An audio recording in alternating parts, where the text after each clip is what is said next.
कुत्ता मांस खाता है, हम भी अभी मांस से खाएंगे। आदमी जब मर जाता है, हम लोग श्मशान जाते हैं तो वहां से आते हैं तो पहले देह को शुद्ध करते हैं। इस पेट को हम लोग कब्रगाह बना दिए। कितना दुर्भाग्यपूर्ण है। जरा सोचिए, खाने के लिए परमात्मा ने क्या नहीं दिया है और उसको छोड़ करके आप क्या खा रहे हैं। कहता हूं कहीं जात हूं, कहा जो मान हमार, जाकर मांस तो खइया सो खइया मांस तहार। समझ में आया जी? हाँ। अरे मांस शब्द कैसे बनता है सुन लो यारो। माम जोड़ सो, संस्कृत संधि विच्छेद का नियम सुन लो डॉक्टर। मोहलंत के बाद अगर व्यंजन आता है तो अनुस्वार हो जाता है। माम जोड़ सो वही हो गया मांस, मोहलंत हो गया अनुस्वार। माम मैंने क्या होता है बोलो? मुझे, मुझको, मेरा, मुझे। हाँ, कर्म कारक है मुझे। और स्व में न वह, मुझे वह क्या करेगा रे? खाएगा। हम उसको खाएंगे, वो हमको नहीं खाएगा। मांस शब्द ही बता रहा है कि मुझे वो खाएगा। ठीक है? हाँ। अंग्रेजी में क्या बोलते हैं? मीट। मी में ईट लगा दो ना, मीट है जी। मुझे खाना, तुम आज हम तुमको खा रहे हैं, तुम हमको खाना। हाँ, वो शब्दे बोल रहा है, हम क्या बोलेंगे? ऋषि मुनि तो कहते ही हैं। इसलिए जो कोई खाते हैं जरा सुन लीजिए, ये देव दुर्लभ शरीर है। इस देव दुर्लभ शरीर को नापाक मत बनाइए, कब्रगाह मत बनाइए। संत महात्मा की बात मानिए। संत सदन जो पड़ा ताही का लगा ठिकाना, और कहीं नहीं कुशल सकल बैराट चबाना। संत के शरण में जो रहेगा उसी का उद्धार कल्याण होगा। विज्ञान को चुनौती देते हुए स्वामी देवराहा बाबा इस 1000 वर्ष तक धरती पर रहे।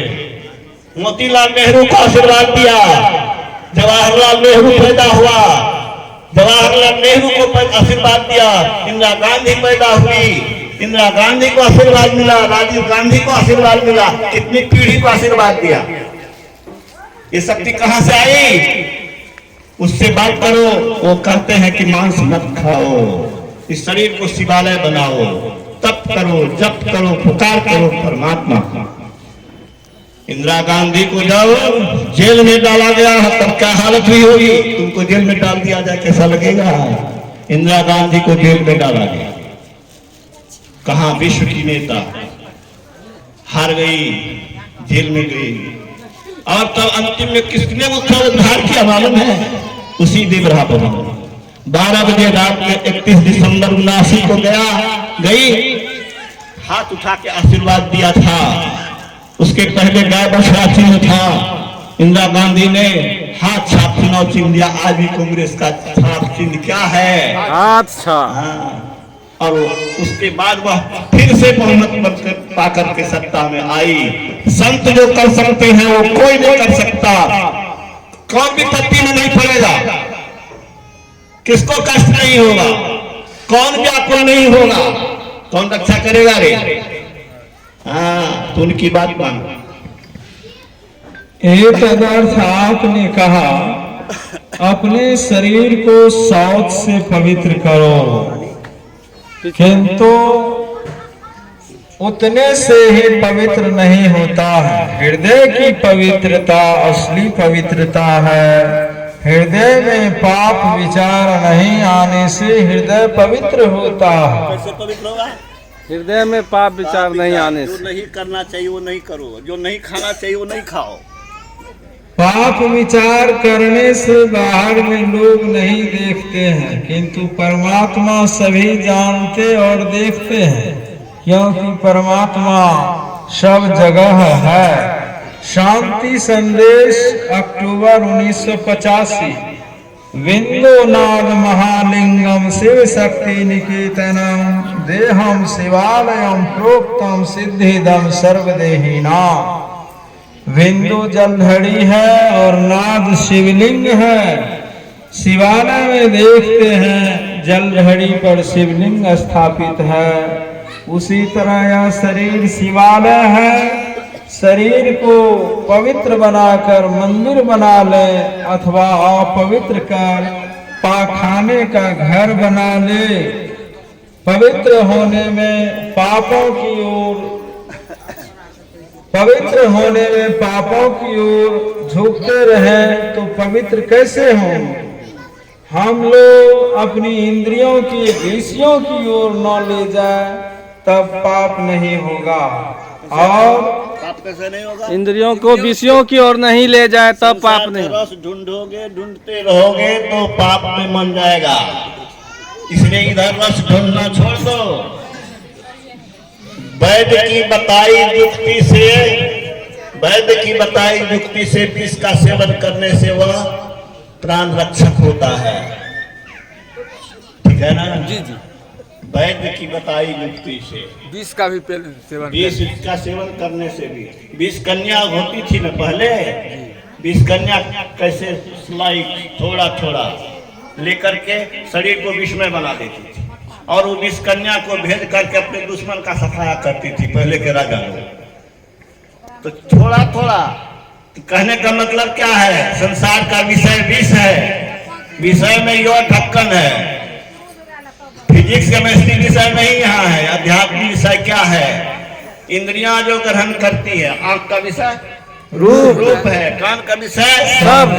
इसी तरह से शरीर इंद्रियों का विषय रूप रस गंध स्पर्श और शब्द है। इसमें यह ढक्कन है। ये सब तो विषय विष है। ये स्वीट पॉइजन है। क्या है? Sweet poison. Sweet poison. देखने में सुंदर हो कितने दिन रहोगे? अंत में मृत्यु के मुख में भेज देगा। इसलिए संसार के छलावे में मत पड़ना। समझा रे? हाँ, बहुत मोटा गया है। गुरु महाराज कहते हैं औषधि के अनुसार से, औषधि जो है उसका खुराक होता है। औषधि का खुराक होता है। संसार में है, शरीर में है, बिना खाए नहीं रह सकते, जीवित भी रहे। लेकिन उतना ही खाओ जितना खाना शरीर की रक्षा के लिए जरूरी है। उतना ही संसार का रस लो जितना शरीर को रखने के लिए जरूरी है। इसीलिए ज्ञानी लोग, तपस्वी लोग मित भोगी होते हैं। क्या मित भोगी का मैंने क्या होता है? जिसकी माप है, जिसका खुराक है। ठीक है? अपरिमित का मतलब क्या? जिसके सीमे नहीं है। अब मित का मतलब, परिमित का मतलब सीमा। तो सीमित मात्रा में शरीर की आवश्यकता अनुसार औषधि। एक टेबलेट खा लो तो ठीक है, एक इंजेक्शन दे दो ठीक है, और दूसरा इंजेक्शन वही दे दो तब क्या होगा? हमको कष्ट दूर करने का इंजेक्शन दिया गया था पटना में, दोबारा दे दिया। जानते हैं क्या हुआ? एक डॉक्टर साहब को मेरे सामने रहने दो जी।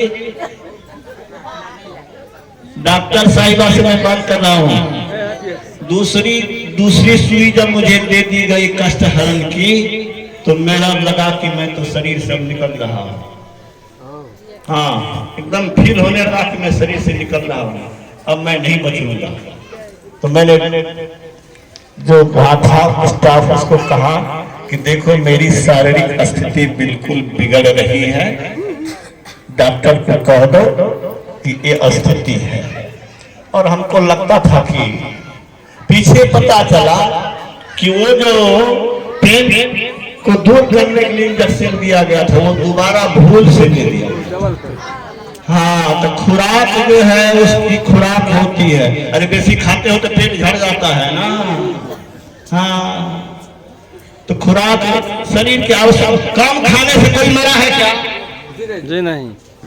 फिर अधिक के लिए खिलाती हो यही हो लियो कि परसे वाली से और वाला सब तो बर्बाद कर दी। हाँ, नाम तो से बाप रे झाड़ू झेल करके बहुत खील के। ये आप किसी के शरीर को बर्बाद मत कीजिए। लोग कहता है कि खाओ मन भर और छोड़ो न कन भर। हम कहते हैं कन भर क्या, थाली भर छोड़ दो अगर शरीर के लिए उपयुक्त नहीं है तो। ठीक है जी?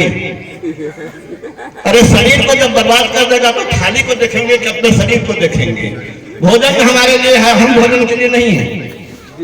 तो संसार के चीजों को गृहस्थ में रहो, लेकिन मर्यादित वे में ब्रह्मचर्य का पालन करो। हाँ, इंद्रियों के भोग में सुख मत खोजो। गुरु महाराज ने कहा जिस व्यक्ति के क्षय में लोग सुख मांगते हैं उसका संचय किया जाए तो महाद्वार खुलेगा, कल्याण का रास्ता। इसलिए ब्रह्मचारी बन करके रहो। आवश्यकता अनुसार सब चीज भोजन से लेकर के संसार के सारे रस को एक सीमा के अंदर लो। संयमित जीवन इसी का नाम है। गृहस्थाश्रम अगर संयमित है तो वह ब्रह्मचर्य का फल उसको मिलेगा। श्री सदगुरु महाराज की जय। यो डॉक्टर साहब ताकत सदगुरु महाराज का तोरा सुन गई